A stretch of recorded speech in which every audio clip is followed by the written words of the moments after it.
കേരളത്തിലെ കാടുകളിൽ house full board, കടുവകളെ വിമാനം കയറ്റാൻ വനംവകുപ്പ്.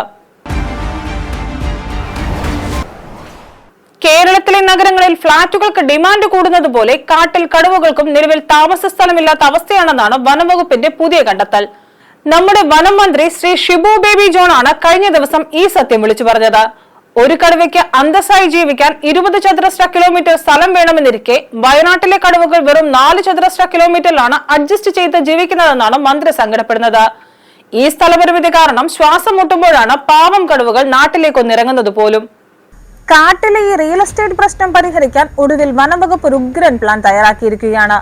അധികമുള്ള കടുവകളെ കൂട്ടിലാക്കി അന്യ സംസ്ഥാനങ്ങളിലേക്ക് വിമാനം വഴി നാടുകടത്തുക. വന്യമൃഗങ്ങൾക്ക് വല്ല കുടുംബാസൂത്രണവും വേണമോ എന്ന് ചോദിച്ചവരോട് അതൊന്നും നടക്കില്ല, നമുക്ക് നിയമം ഭേദഗതി ചെയ്ത് ഇവറ്റകളെ വിമാനം കയറ്റാമെന്നാണ് മന്ത്രി ഷിബു ബേബി ജോൺ പറയുന്നത്. ഇക്കാര്യം ആവശ്യപ്പെട്ട് കേന്ദ്രത്തിൽ സമ്മർദ്ദം ചെലുത്താനുള്ള പുറപ്പാടിലാണ് മന്ത്രിയും വകുപ്പും. എന്നാൽ ഇവിടെയാണ് കഥയിലെ വില്ലൻ ട്വിസ്റ്റ്. സ്വന്തം കാട്ടിൽ ആകെ എത്ര കടുവകളുണ്ടെന്നോ ആന, പുലി, കരടി, കഴുതപ്പുലി, ചീങ്കണികളുണ്ടെന്നോ ഉള്ള കൃത്യമായ കണക്കൊന്നും നമ്മുടെ വനം വകുപ്പിന്റെ കയ്യിലില്ല. നാട്ടിലെ റേഷൻ കാർഡും വോട്ടർ പട്ടികയും പോലെയാണ് കാട്ടിലെ സെൻസസും.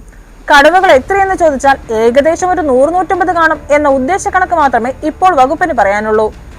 കാടിന്റെ യഥാർത്ഥ ശേഷി അഥവാ ക്യാരിയിങ് കപ്പാസിറ്റി അളക്കാൻ ഇതുവരെ ഒരു പഠനവും നടത്തിയിട്ടില്ല എന്ന് മന്ത്രി പറയുന്നു. വർഷം തോറും കോടികൾ മുടക്കി നടത്തുന്ന വന്യജീവി സെൻസസ് പിന്നെ എന്താണെന്നാണ് ജനത്തിന്റെ സംശയം.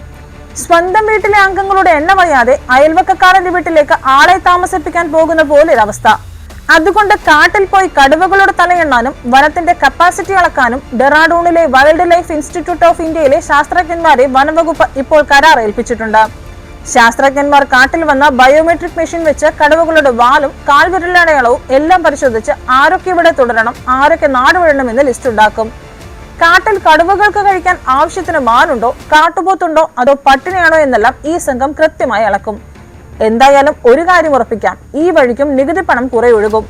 അഴിമതിക്ക് ഓരോരോ പുതിയ പദ്ധതികൾ എന്ന് ഇപ്പോൾ പറയുന്നുള്ളൂ.